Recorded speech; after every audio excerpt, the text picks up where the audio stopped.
Subscribe करें और bell दबाएं ताकि कोई खबर रह न जाए।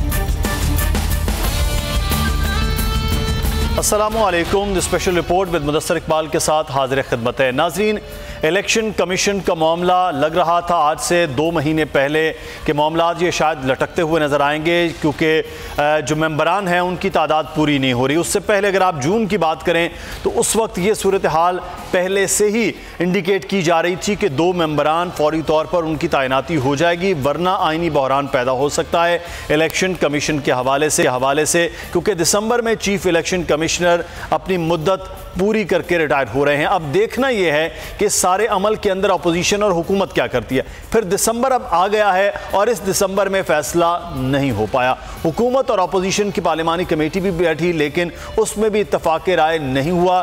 और अब कुछ ही देर पहले यह खबर सामने आई है कि इस मामले को लेकर अपोजिशन अब सुप्रीम कोर्ट चली गई है। मुसलसल ये बात हो रही थी कि सुप्रीम कोर्ट ना जाया जाए, क्योंकि ये मामला पार्लिमानी तौर पर ही हल हो जाए तो बेहतर है। अब ये सुप्रीम कोर्ट ले जाने की क्या वजह है, इसकी बैकग्राउंड थोड़ा सा आपको बताएंगे। जब रहबर कमेटी का इजलास हो रहा था तो उस वक्त भी पाकिस्तान पीपल्स पार्टी ने इस बात की मुखालिफत की थी कि इस मामले को सुप्रीम कोर्ट में ना ले जाया जाए, लेकिन पाकिस्तान मुस्लिम नून इसमें पेश थी कि मामला पार्लियामान में ले जाया जाए, क्योंकि आइन की जो शिक है वो खामोश है इस सारे अमल के अंदर। अकील अहमद इस वक्त हमारे नुमाइंदे हमारे साथ मौजूद हैं, उनसे जानेंगे कि क्या वजह है कि पाकिस्तान मुस्लिम नून और दीगर अपोजिशन की जो जमातें हैं 11 अरकान के उस पर दस्तखत हैं और सुप्रीम कोर्ट अब दरख्वास्त दायर कर दी गई है इस मामले पे, क्योंकि कहा गया है कि अब आइनी बहरान पैदा हो रहा है। अकील, क्या वजह है कि आज पार्लिमानी कमेटी का इजलास हो रहा था और ये भी कुछ ही देर पहले शीरी मजारी साहबा ने कहा कि 1 हफ्ते के लिए मौखर हो रहा है मामला, लेकिन फिर सुप्रीम कोर्ट ले जाने की क्या वजूहात हुई? बिल्कुल, आज सुबह से ये खबरें आ रही थी कि अपोजिशन और हुकूमत के दरमियान चीफ इलेक्शन कमिश्नर और अरकान की तैनाती के हवाले से मामला जो है वो तय हो चुके हैं, जिसके हवाले से शीरी मजारी ने यह बयान भी दिया था कि 1 हफ्ते तक अपोजिशन और हुकूमत मिलकर अरकान की तैनाती कर लेंगे। अब से कुछ देर कबल पार्लियामेंट हाउस के बाहर पीपल्स पार्टी के रहनुमा नैयद बुखारी ने भी मीडिया से गुफ्तगू करते हुए यही कहा कि हमारा सुप्रीम कोर्ट जाने का कोई इरादा नहीं है। लेकिन अब से कुछ देर कबल ये खबर आ रही है कि JUI फेक के जो वकील हैं कामरान मुर्तजा, उन्होंने चीफ इलेक्शन कमिश्नर की तैनाती के हवाले से सुप्रीम कोर्ट में दरख्वास्त दायर कर दी है और इसमें रहबर कमेटी के 11 अरकान के जो है वो दस्तखत शामिल है। अपने मुस्लिम लीग नून के एहसन इकबाल, एयाज सादिक, पीपल्स पार्टी के नैयर बुखारी, फरजुल्लाह बाबर समेत जो अपोजिशन की 9 जमातें हैं उनके तमाम अरकान के दस्तखत इसके ऊपर शामिल हैं दरख्वास्त के अंदर। और दरख्वास्त के अंदर ये मौक़िफ़ बताया गया है कि चीफ इलेक्शन कमिश्नर 5 दिसंबर को रिटायर हो रहे हैं और पार्लिमानी कमेटी में इत्तेफाक न होने के बायस आइन का आर्टिकल 213 खामोश है। और आइन के आर्टिकल 13 की खामोशी से जो है वो कल, क्योंकि चीफ इलेक्शन कमिश्नर रिटायर हो रहे हैं तो कल के बाद इलेक्शन कमीशन जो है वो गैर फाल हो जाएगा। तो इस हवाले से अपोजिशन का दरख्वास्त में भी ये मौक़िफ़ है कि क्योंकि उन्होंने तमाम जो है वो आइनी दरवाज़ों को खटखटाया, पार्लिमानी कमेटी में भी ये मसला उठाया, लेकिन हुकूमत इस मामले को हल करने में संजीदा नहीं है। और हुकूमत इसलिए क्योंकि PTI का फौरन फंडिंग इस इलेक्शन कमीशन में उसकी समाअत हो रही है और जल्द उसका फैसला आने वाला है। तो अपोजिशन का दरख्वास्त में ये मौक़िफ़ है कि हुकूमत जो है वो इस केस का फैसला रुकवाने के लिए इलेक्शन कमीशन को गैर फाल करना चाह रही है। तो इस हवाले से अपोजिशन ने अब सुप्रीम कोर्ट में दरख्वास्त जमा करवा दी है, जिसमें अपोजिशन की जो रहबर कमेटी है उसके 11 अरकान के दस्तखत मौजूद हैं। अब देखना होगा कि सुप्रीम कोर्ट इस मामले को कब उठाती है। अभी रजिस्ट्रार सुप्रीम कोर्ट के पास से दरख्वास्त दायर की गई है, जिसके बाद इस केस का हतमी फैसला किया जाएगा कि इसकी समाअत कब होगी। तो उस हवाले से दरख्वास्त में इलेक्शन कमीशन और वफाक को जो है वो नोटिस भी जारी की जाएंगे सुप्रीम कोर्ट। ठीक है, अकील अहमद हमें तफसीलात से आगाह कर रहे थे कि अब दरख्वास्त दायर कर दी गई है सुप्रीम कोर्ट में, क्योंकि कहा गया कि अब आइनी बहरान पैदा हो रहा है, क्योंकि चीफ इलेक्शन कमिश्नर की तैनाती, चीफ इलेक्शन कमिश्नर की मुद्दत अब जो है वो ख़त्म हो रही है। लेकिन इससे पहले एक बड़ी अच्छी खबर ये थी कि पार्लियामान के अंदर ये मामला हल हो जाएगा, लेकिन 1 हफ्ते के लिए मामलात को मौखर किया गया कि 2 मेंबरान और चीफ इलेक्शन कमिश्नर की तैनाती इकट्ठी 1 हफ्ते के बाद हो जाएगी। शहबाज अहमद इस हवाले से हमें रिपोर्ट कर रहे थे। शहबाज, जब कमेटी इजलास हो रहा था उसके बाद जब ये बात की गई, शीरी मज़ारी ने भी कहा कि एक हफ्ते के बाद ये मामला जो हैं चीफ इलेक्शन कमिश्नर और 2 मेंबरान की तैनाती में वो हल हो जाएंगे और मुतफ़िका ये फैसला तमाम अपोजिशन का। फिर ये अचानक थोड़ी देर के बाद सुप्रीम कोर्ट जाया गया। ये मामला अंदर क्या बन रहा था कि मामला सुप्रीम कोर्ट तक ले जाने की नौबत आ गई? जी देखिए, मुझे ऐसा लगता है ऐसे है कि अपोजिशन की तमाम जमातें मुत्तफिक नहीं हैं, किसी एक पेज पर नहीं है, क्योंकि जब इजलास हुआ और दिलचस्प बात यह है कि इतना अहम इजलास सिर्फ 15-20 मिनट चला। इजलास में सिर्फ ये बातें हुई कि चूंकि बलूचिस्तान के मामले पर जो है वो हुकूमत का जो वज़ीर आज़म का जो नामजद कदर हुक्म था उस पर इत्तेफाक हो चुका था, तो गिव एंड टेक के मामले पर आज सिंध के लिए जो है अपोजिशन के नाम पर इत्तेफाक होना था। लेकिन अपोजिशन ने कहा कि चूंकि सबसे जो इम्पोर्टेंट है वो चीफ इलेक्शन कमिश्नर का नाम है और परसों से इलेक्शन कमीशन गैर फाल भी हो रहा है, लेकिन हम ये चाहते हैं कि जब वज़ीर आज़म ये नाम दे देंगे, क्योंकि आईनी एक तरीकाकार है कि पहले वज़ीर आज़म और कायदे हिज़्ब इख्तिलाफ की मुशावरत होती है, फिर मामला पार्लिमानी कमेटी के पास आता है। लेकिन अभी चूंकि शहबाज शरीफ अपने नाम दे चुके हैं, मगर वज़ीर आज़म की जानिब से कोई नाम नहीं आए, तो अभी वज़ीर आज़म नाम देंगे, उसके बाद मामला जो है पार्लिमानी कमेटी में आएगा। जब वज़ीर आज़म के नाम आएंगे तो उसके बाद अगले हफ्ते इसको इजलास बुला लिया जाएगा। लेकिन अभी इसमें एक दिलचस्प बात यह है कि अभी इस्लामाबाद हाईकोर्ट इसकी डायरेक्शन पर यह पार्लिमानी कमेटी तश्कील दी गई थी और ये मामला पार्लिमान में आया था, तो उसमें ये इस्लामाबाद हाईकोर्ट ने कहा था कि 5 दिसंबर से पहले आपने ये करना है। तो अभी अपोजिशन को हमारे ज़राए ने बताया कि फैसला किया कि इस्लामाबाद हाईकोर्ट की समाअत में ये कल 15 रोज का जो है वो वक्त लिया जाएगा और ये कहा जाएगा कि मामला जो है हम चाह रहे हैं कि तीनों अहम मेम्बरान है, क्योंकि चीफ इलेक्शन कमिश्नर का बड़ा अहम ओहदा होता है और दोनों मेम्बरान हैं। हम चाहते हैं कि एक हफ्ते बाद जो है वो कंसल्टेशन के साथ जो है ये मामला हल किया जाए। लेकिन क्योंकि अपोजिशन की जो तीनों जमातें हैं, मुस्लिम लीग नून, पीपल्स पार्टी और JUI, अब JUI का किरदार बड़ा अहम था। कह रहे थे कमरान मुस्ता की जानिब से जो दरखास्त दर्ज की गई है, तो लग ऐसे रहा था कि अपोजिशन की जमातें हैं वो किसी एक हफ्ते में इत्तेफाक नहीं कर रही, क्योंकि हमारी इजलास की फौरी बात जो है शीरी मज़ारी से बात हुई तो उन्होंने वाज़ेह अल्फाज में कहा कि हमें अपोजिशन ने कह दिया है कि मामला पार्लिमान में हल करेंगे और हम इस पर अदालत नहीं जाएंगे। जबकि शाहिदुल्लाह खान नून लीग वाले जो हैं उन्होंने भी ये बात कह दी है कि अब अदालत में जाने का जवाब नहीं बनता, लेकिन हम जैसे ही इजलास से बाहर निकलते हैं पता चलता है कि जो है अपोजिशन अदालत में चली जाती है। तो ये तमाम तर मामलात हैं जिस पर तो शहबाज क्या वजह थी कि इजलास के दौरान आप मुशाहिदुल्लाह साहब का भी नाम ले रहे हैं, सीनियर आदमी वो भी हैं, और पाकिस्तान पीपल्स पार्टी ने भी मुखालिफत की थी इस बात की कि मामले को सुप्रीम कोर्ट नहीं ले जाएंगे, पार्लिमान में ही हल कर लेंगे, पार्लिमानी कमेटी इसको हल कर लेगी। फिर ये अचानक सुप्रीम कोर्ट जाने में ये क्या हुआ कि अपोजिशन भी मुत्तहद हो गई, क्योंकि नैयर बुखारी साहब के भी उस पर दस्तखत अकील अभी हमें बता रहे थे जो दरख्वास्त दायर की गई है। जो पार्लिमानी कमेटी के अरकान हैं, आज हुआ ऐसे है कि जिस वक्त इजलास होना था तो 2 अरकान के नाम तब्दील किए गए। एक हुकूमत ने जो है वो जो वज़ीर दिफा हैं परवेज़ खटक, उनका नाम दिया फ़खर इमाम की जगह, और जावेद बासी की जगह शीजा फातिमा ख्वाजा जो कि ख्वाजा आसिफ की भांजी हैं उनका नाम दिया गया और कमेटी रिवाइज की गई। लेकिन जब कमेटी का इजलास, जैसे मैंने पहले भी जिक्र किया, सिर्फ 15-20 मिनट हुए हैं और हमें आज तो यकीन ये था कि क्योंकि कल एक नाम पर बलूचिस्तान के नाम पर हुकूमती जो रुकन थे वज़ीर आज़म के, उनका उस पर इत्तेफाक हो, एक कल शाहिदुल्लाह ने कहा था कि उस पर हम चल रहे हैं, तो आज सिंध, लेकिन अब पेज पर नहीं नजर आई, क्योंकि राजा परवेश्वर से हमारी गुफ्तगू हुई है। उन्होंने भी ये कहा था कि अब चूंकि मामला पार्लियामेंट में आ गया है, मुफ्ती का फैसला तो हम करेंगे, उन्होंने गोल मोल बात की थी, मगर साथ ये कहा था कि हम पीपल्स पार्टी से इस बात पर यकीन रखते हैं कि मामला पार्लियामेंट में हल होना चाहिए। तो इस तमाम तर बात से दूसरी बात वाज़ेह हो रही है कि इस वक्त अपोजिशन जो है वो एक पेज पर नहीं है। अपोजिशन की जो सीनियर लीडरशिप थी जो आज इजलास में मौजूद थी, वो इस बात की मुखालफत कर रही थी कि हमें जो है मामला अदालत में नहीं लेकर जाना चाहिए, लेकिन जो रहबर कमेटी है वो मामला अदालत में लेकर चली गई है। या तो अपोजिशन एक बार इत्तेफाक नहीं कर रही है, दूसरा बात यह है कि अपोजिशन हुकूमत को धोखा दे रही है। लेकिन तमाम तर मामले में एक बात तो क्लियर हो गई है कि परसों चूंकि इलेक्शन कमीशन अब गैर फाल हो जाएगा इलेक्शन कमीशन रिटायरमेंट के बाद, तो सबसे अहम केस जो लगा हुआ है वो था तहरीक इंसाफ के ममनुआ फंडिंग वाला। अगर उसकी हम बात करें तो वो तहरीक इंसाफ को पाबंदी कर रहा है अपोजिशन का जो खास, तो वो लग रहा है कि वो खा भी रह जाएगा। लेकिन अब चूंकि एक चीज बड़ी इंपॉर्टेंट है जिससे वो डिनाई नहीं किया जा सकता कि अगर ये मामला कल सुप्रीम कोर्ट में, चूंकि सुप्रीम कोर्ट अगर इसकी समाअत करती है और सुप्रीम कोर्ट अगर कोई अबूरी हुक्मनामा दे देती है हवाले से, जिस तरह जो आर्मी चीफ के मुद्दे के हवाले से हुआ था, तो ये बड़ा इंपॉर्टेंट होगा। और अगर चीफ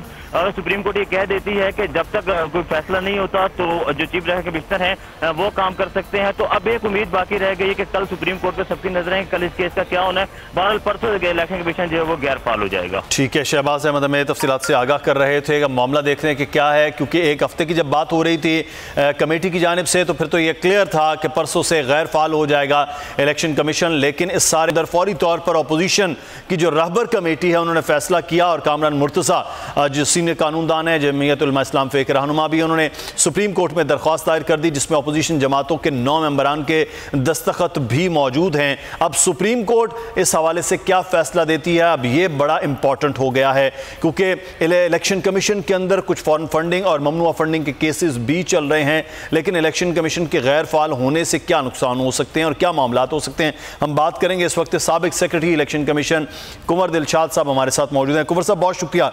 सर, इलेक्शन कमीशन के मेंबरान पर भी इत्तफाक तो हुआ लेकिन अभी फाइनल नहीं हुआ। चीफ इलेक्शन कमिश्नर की मुद्दत खत्म हो रही है और उनके नाम भी अभी तक कोई इत्तफाक नहीं हो पाया है, तो फिर डेडलॉक अगर आता है तो क्या तरीकाकार होगा?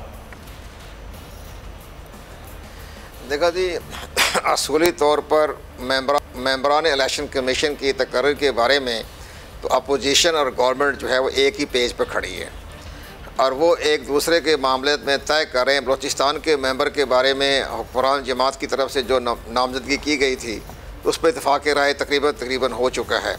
और इसी तरह बाकी सिंध के जो मेंबर हैं उसके लिए जो है वो मामला चल रहे हैं। वो मेरा जैसे कि पहले इनकी ख्वाहिश थी कि भी एक आप बलूचिस्तान का आप गवर्नमेंट के पास चला जाए और सिंध का हमें दे दें, तो ये उसी फार्मूले के तहत वो काम कर रहे हैं। ये इन प्रिंसिपल तो ये एग्रीमेंट इनका दरमियान हो चुका है। असली जो टाई पड़ेगी जिन दोनों से दरमियान में आकर वो चीफ इलेक्शन कमीशन की जो तकर्री होगी उस पर इन दोनों जमातों के दरमियान जो है पसे पर्दा बातचीत चल रही है। और फ्रंट पे लेके आए हैं मेंबर इलेक्शन कमीशन का तकर्र और बैक पर ये है चीफ इलेक्शन कमीशन का तकर्र, उस पर इनकी बैक डोर जो है गुफ्तगू चल रही है। तो ज़ाहिर आजकल अपोजिशन के अंदर थोड़ा सा मामला जो है अफ़ाम व तफ़हीम का चला गया है। जब से ये सुप्रीम कोर्ट ऑफ पाकिस्तान में जस्टिस आसिफ सईद खोसा ने एक अहम जजमेंट दी है और इसी तरह इस्लामाबाद हाई कोर्ट के चीफ जस्टिस ने भी कहा है कि तमाम मामला पार्लियामेंट में तय होने चाहिए, हमारी अदालतों में ना आया करें। तो ये एक बड़ा अच्छा एक मैसेज गया अदालत की तरफ से। तो ये मामला तो ज़्यादा बुरहान पैदा नहीं होगा। ये मेंबर इलेक्शन कमीशन का तकर्रर जो है वो 6 दिसंबर से पहले हो जाएगा। और इलेक्शन कमीशन के बारे में जो खबरें दे रहे थे हमें भी तहफ़्फ़ुज़ात थे कि अगर ये ना हो सका तो 7 दिसंबर के बाद या 7 दिसंबर के दिन इलेक्शन कमीशन गैर फाल हो जाएगा। लेकिन कुंवर साहब, अब तो ये लग रहा है कि मामला जो है वो गैर फाल होने जा रहा है क्योंकि अभी मामला हल नहीं हुए। लेकिन इसमें एक चीज़ जाने कि कितना वक्त का तयन, कोई आइन के अंदर कोई तयन है कि कितना वक्त है चीफ इलेक्शन कमिश्नर की तैनाती के हवाले से? इसमें आइन में तो बाकायदा लिखा हुआ है कि आर्टिकल 217 में और इसी पर इलेक्शन एक्ट 2017 के जो एक्ट बना और रूल बने उसमें लिखा हुआ है कि 45 दिन के अंदर जो है वो इनका होना चाहिए तकर्रर। लेकिन हमारे यहाँ आइन में तहफ़्फ़ुज़ात तो होते हैं, लेकिन आइन ने आगे भी सहूलतें दी हुई है कि अगर किसी वजह से एमरजेंसी की आपको वजह से या फ़ाहम तफ़हीम ना होने की वजह से अगर कोई आइन की शिक पूरी नहीं होती, आर्टिकल पूरा नहीं होता, लेकिन कोशिशें जारी रहती हैं तो वो आइन की खिलाफ वर्जी तस्वर नहीं की जाती। सही। लेकिन ये बहरहाल ये 45 दिन में तो एक रियायत मिली हुई है, इनको रिलीफ दिया हुआ है। लेकिन 45 दिन से पहले ये चीफ इलेक्शन कमीशन का तकर्रर कर लेंगे।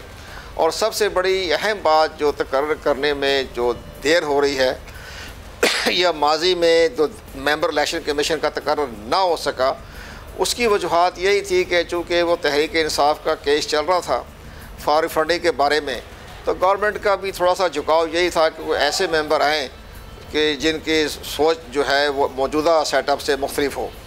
तो अब ये जो 2 मेंबर आ रहे हैं इनकी सोच जो है, इनकी माइंड सेट जो है वो मौजूदा सेटअप से कुछ मुख्तलिफ होगा। अब बलूचिस्तान के जो जिनका सुनने में आ रहा है कि नाम पर इत्तफाक हुआ है, तो नवीद बलोच वो एक बहुत बड़े बिजनेस कमेटी से उनका ताल्लुक है, बिजनेसमैन हैं, केयर टेकर सिस्टम में भी मिनिस्टर रहे। लेकिन ज़ाहिर है उनका इत्तफाक हो गया। ये तो हमारे सियासतदानों का फ़र्ज़ बनता था कि वो बैकग्राउंड देखते कि इनको तो इलेक्शन लॉ का, कॉन्स्टिट्यूशन का, पाकिस्तान के सारे मामलात का तो जो ये तो बड़ी अहम पोस्ट है मेंबर इलेक्शन कमीशन, तो वो उनको तो तजर्बा नहीं है। लेकिन जहाँ तक बिजनेसमैन है, एडमिनिस्ट्रेशन का तजर्बा तो उनके पास लाजमी होगा कि कंपनी कैसे चलती है। अब इलेक्शन कमीशन तो कंपनी नहीं है, इलेक्शन कमीशन तो कोई लिमिटेड फर्म नहीं है। तो बहरहाल हमारे आप इससे अंदाज़ा लगा लें कि हमारे सियासतदानों का विज़न कितना विज़न है, उनकी सोच क्या है। आप इससे, चूँकि बोल टीवी हमेशा आज़ादाना माहौल में काम करता है, इसलिए मैं आपके साथ ज़रा थोड़ा सा मैं बात करना चाहता हूँ इसी बैकग्राउंड में कि बड़ी हमें तो हैरानगी है कि दुनिया भर में जहाँ तक दुनिया के हमने इलेक्शन सिस्टम को देखा है तो कोई ना कोई ऐसी शख्सियत है जो टेक्नोक्रेट्स में आते हैं, जो बड़े बड़े उनके अंदर एक जो है एक लॉ के बारे में, कॉन्स्टिट्यूशन के बारे में वो एक्सपर्ट होते हैं। तो वो मेंबर हैं, जज तो नहीं होते दुनिया भर में, कहीं भी जज नहीं अपॉइंट होते, लेकिन वो ब्यूरोक्रेट होते हैं, रिटायर्ड ब्यूरोक्रेट, या उस फील्ड के जो है कोई बहुत बड़ी बार कौंसल के वकला हों, बैरिस्टर हों, तो वो इस तरीके से तो मेंबर बन जाए तो कोई हर्ज नहीं। तो लेकिन बहरहाल आप इनके हमारे इससे आप कौम, हम भी कहेंगे आपके टीवी प्रोग्राम में चलेंगे, हम भी उनकी कारकर्दगी देखेंगे तो हम ये बताएंगे इलेक्शन में आपने बिजनेस कम्युनिटी में एक मेंबर को लगा दिया, तो क्या ये इलेक्शन कमीशन कोई प्राइवेट लिमिटेड कंपनी है? तो ये एक मुझे बड़ा हैरानगी हुई। तो मैं ये सिर्फ मैं आपकी साथ से कह सकता हूँ, बाकी चैनल में मैं ये बात मैंने नहीं करनी। बहरहाल ये आप इसको देख लें, इसके बाद में भी आप इस पर प्रोग्राम करें कि भाई देखें ये है हमारे सियासतदानों की सोच, जहाँ अपने मफादात टकराते हैं ना।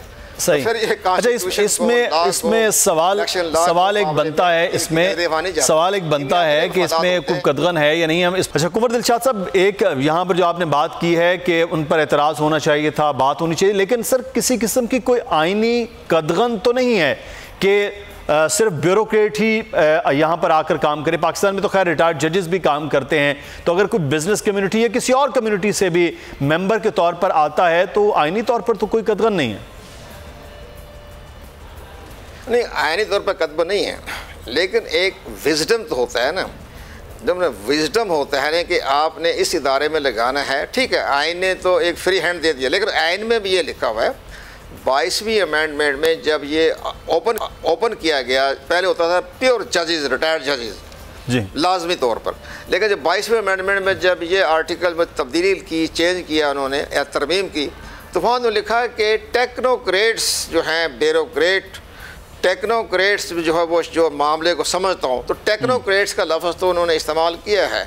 अब टेक्नोक्रेट्स में होता है कि टेक्नोक्रेट्स की तो डेफिनेशन बहुत बड़ी वसी होती है, उसमें कोई बिजनेस कम्युनिटी तो नहीं आती। तो हमें बताया जाए, जो हमारे जिन्होंने इनका नाम नामजद करने में इत्तेफाक राय किया गया है, हमने आ जाएगा कि उनकी कहाँ टेक्नोक्रेट्स कहाँ हैं। शायद कोई बहुत बड़े टेक्नोक्रेट्स हों, IT के हों, हमें अभी उनका CV नहीं देखा, खुदा करे कि बहुत बड़े टेक्नोक्रेट्स हों, तो फिर कोई हर्ज नहीं, फिर हम उनको वेलकम करेंगे, हम भी सब वेलकम करेंगे। एक नई सोच आएगी, हमें खुशी होगी, हमें भी उससे मिलके बड़ा हमें मालूम हो जाएगा उनको अंदर कितनी वो सलाहियतें हैं।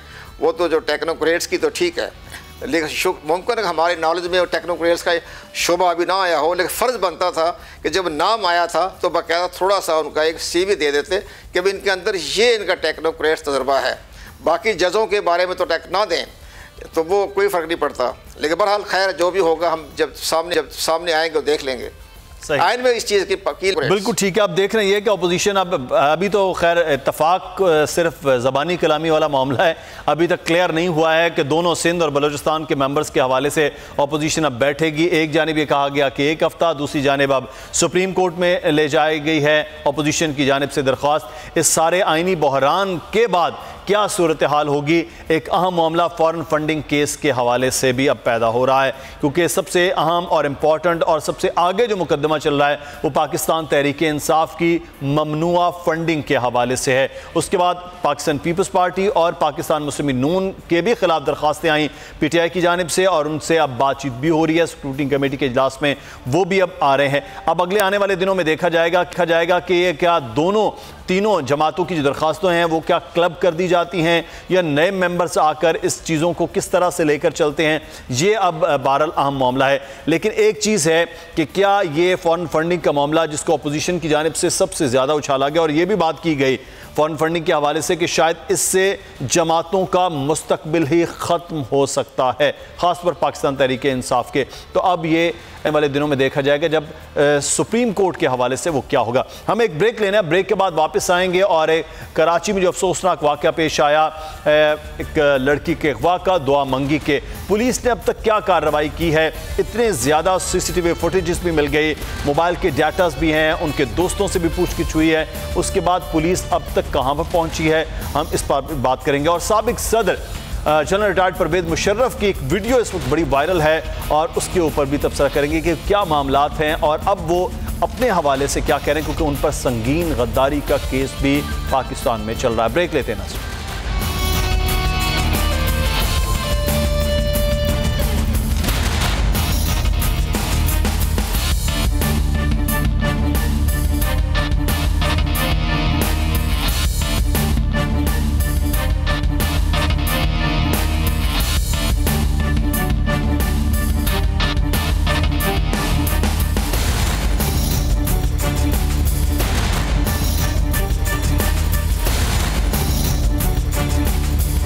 ब्रेक के बाद आपको खुश आमदीद कहते हैं। कराची में अफसोसनाक वाक़या पेश आया, 4 रोज़ गुजर गए, लड़की का अगवा हुआ, दुआ मंगी का। पुलिस अब तक सुराग लगाने में नाकाम दिखाई देती है।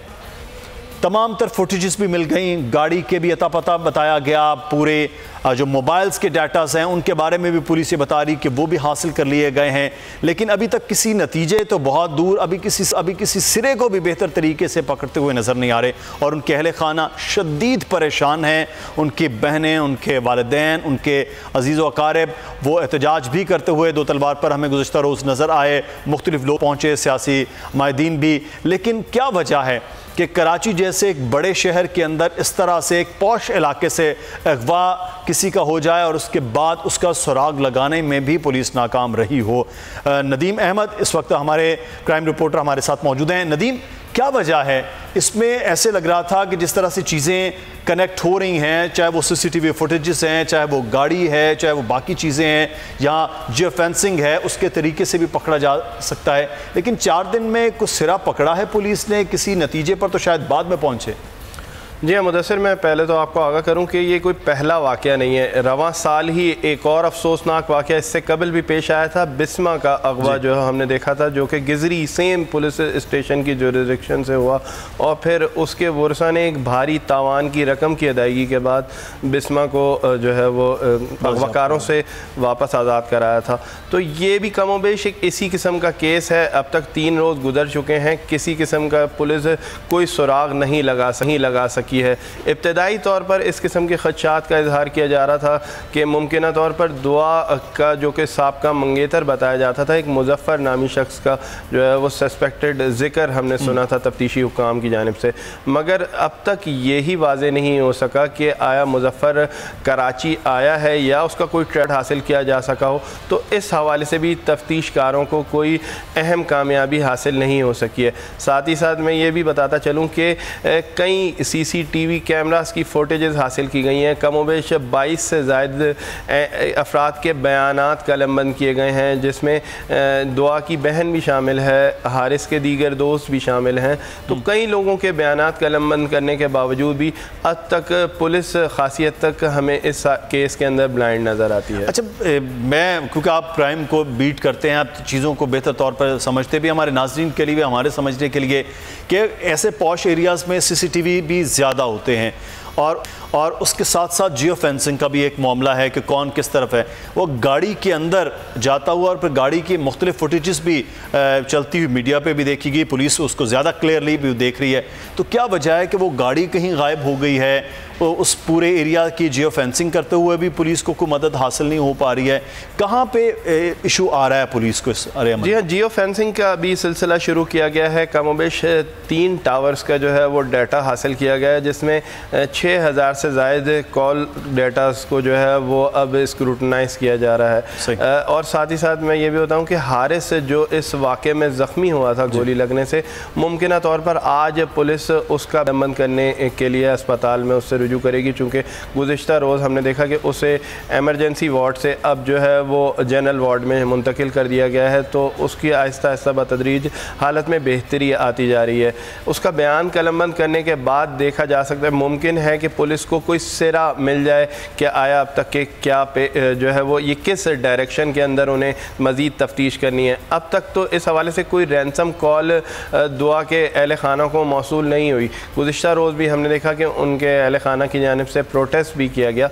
तो मैंने जिस तरह बताया ये कोई पहला वाक़या नहीं है, ख़ासकर पॉश एरियाज़ में यकीनन ये एक अलार्मिंग सिचुएशन है कि रवां साल इसी किस्म का दूसरा वाक़या है और ख़वातीन को अगवा करने के हवाले से कोई गिरोह सरगर्म भी है और जिसकी जानिब से इस साल अगवा की गई जिस वारदात के अंदर हमने देखा था कि बिस्मा को अगवा किया गया था, तो तावान की वसूली के बाद उसको रिहा किया गया था। तो यकीनन ये हमारी पुलिस के लिए और तमाम कानून नाफिज करने वाले इदारों के लिए कारकर्दगी पे एक सवालिया बिल्कुल सवालिया निशान है। अच्छा, एक चीज़ मैं आपसे, पॉश एरियाज़ के अंदर हमने देखा है वो बहुत बड़ा एरिया है, उसकी एंट्री और एग्ज़िट पे अक्सर जगहों पर नाके भी नदीम लगे हुए हैं। जब हम दाखिल होते हैं, जब निकल रहे होते हैं, पुलिस वहाँ पर मौजूद होती है, रात गए तक वहाँ पर पुलिस के लोग मौजूद होते हैं। अब तो बहरहाल वो पुलिस स्क्वाड जो है मोटरसाइकिल्स पर, हैवी बाइक्स पर भी गश्त करता हुआ नज़र आता है। इस एरिया से एग्ज़िट हुआ है तो ऐसी कोई चीज़ भी उन पुलिस पकड़्स पर भी ऐसी कुछ चीज़ें नज़र नहीं आई हैं कि किसी जगह से कोई गाड़ी निकली हो, किसी जगह से कोई मामलात हुए हों, वहाँ पर भी तो फुटेजेस हैं।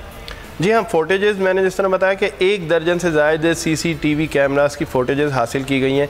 अभी तक पुलिस उस गाड़ी को तलाश करने में भी नाकाम रही है, चूँकि जिसमें ये वारदात अंजाम दी गई। मैंने जिस तरह बताया कि अब 3-4 रोज़ गुजर चुके हैं, पुलिस मुख्तलिफ ज़ावियों से कोशिश तो कर रही है। इस हवाले से ना सिर्फ डिस्ट्रिक्ट साउथ पुलिस बल्कि एंटी वायलेंट क्राइम सेल जो कि अगवा बराए तावान की वारदातों को इन्वेस्टिगेट करने के लिए बनाया गया है, 3 रोज़ हो गए हैं, वो भी इस केस की तफ्तीश में जो है वो हमें सरगर्म अमल नज़र आता है। साथ ही साथ रेंजर्स और दीगर CTD हुकाम को भी ऑन बोर्ड लिया गया है, उनसे भी मदद ली जा रही है, मगर ना ही एग्ज़िट पॉइंट्स पे ना एंट्री पॉइंट्स पे कोई अब तक ऐसी फुटेजेस पुलिस हासिल नहीं कर सकी जिससे ये तयन किया जा सके कि मुल्ज़िमान की शनाख्त मुमकिन हो सके या फिर अगवा का मोटिव सामने आ सके। सही, तो अब 4 रोज़ गुजर चुके हैं, उनके लवाहिकीन से आप रिपोर्ट भी कर रहे हैं, उनसे भी बातचीत हो रही है, उनकी जानिब से क्या कहा जा रहा है कि क्या कोई ऐसी किसी किस्म के कोई पहले कोई थ्रेट या किसी किस्म का कोई मसला उनकी बहनों की जानिब से कोई ऐसी कोई बात की गई है?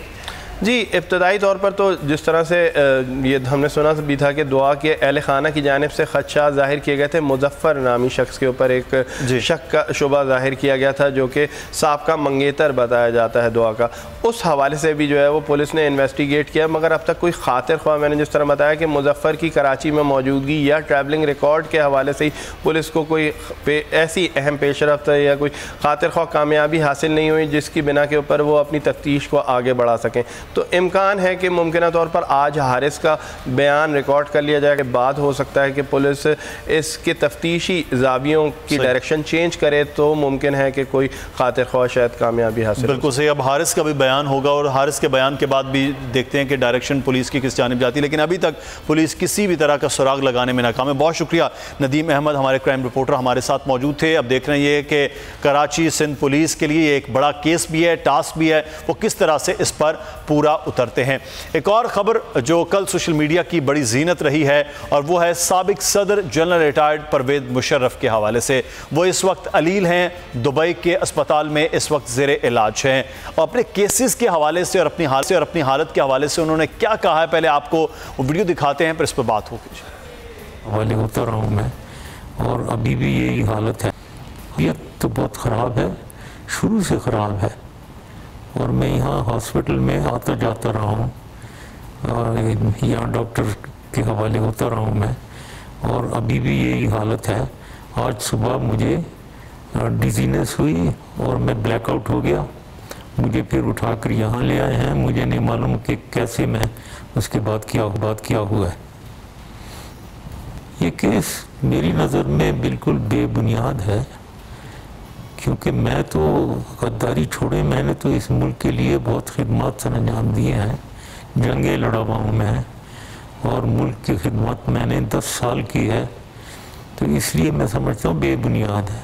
यहाँ इस केस में मुझे सुनाई नहीं दे रहा है, सुनवाई मेरी नहीं हो रही है, सिर्फ ये नहीं है कि मुझे सिर्फ मेरी सुनवाई नहीं हो रही है, मेरा जो लॉयर है सलमान सफ्तर, उस तक को सुन नहीं रहे हैं। तो मेरी नज़र में ये बहुत ज़्यादती हो रही है, इंसाफ का तकाजा पूरा नहीं किया जा रहा है। अब कमीशन कहते हैं कि आते हैं बनी है, वो कमीशन बेशक, जहाँ तक मेरा ताल्लुक़ है, वो बेशक इधर आएँ और मैं उनको स्टेटमेंट देने को तैयार हूँ। वो आएँ, मुझे सुने और ख़ुद देखें मेरी तबीयत कैसी है, उसके बाद फ़ैसला करें। और उस कमीशन की बात को कम से कम कोर्ट में सुना परवेज़ जाए। मुशर्रफ का ये वो बयान जो कल अस्पताल में ज़ेर इलाज थे, उन्होंने अपने केसेस के हवाले से बात की है। पीजे मीर साहब सीनियर सहाफ़ी तजज़ियाकार हमारे साथ मौजूद हैं। पीजे मीर साहब इस वक्त बिस्तर अदालत पर हैं, जनरल रिटायर्ड परवेज़ मुशर्रफ, उनके केसेस के हवाले से भी बहरहाल अब हाई कोर्ट ने अहकामात भी दे दिए कि बाकायदा तौर पर प्रोसिक्यूटर के हवाले से भी तमाम तर चीज़ें। आप क्या समझते हैं, ये गद्दारी वाला मामला उनके साथ रह गया है और इस वक्त तो वो शदीद अलील भी हैं, ये किसी भी फौजी के लिए, किसी भी पाकिस्तानी के लिए खासा कठिन मामला हो कि उसके साथ ये स्टिग्मा हो जाए कि वो इस मुल्क का गद्दार है?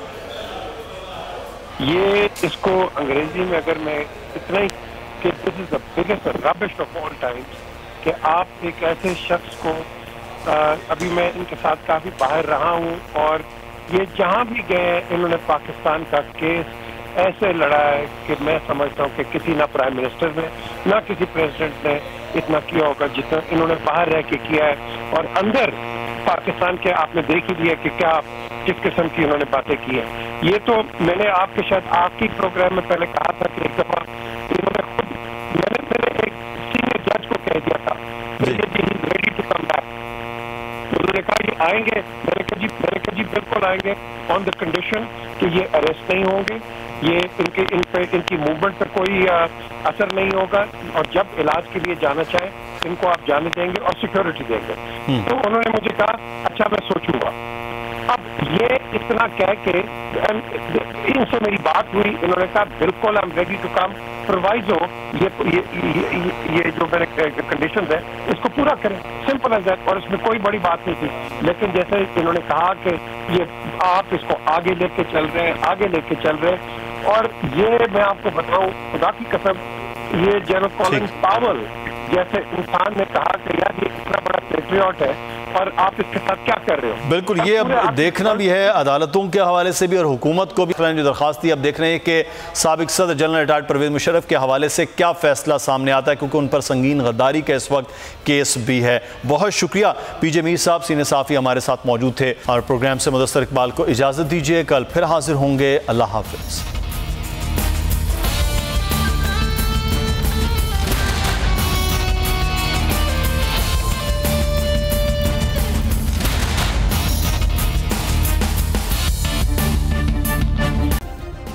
सब्सक्राइब करें और बेल दबाएं ताकि कोई खबर रह न जाए।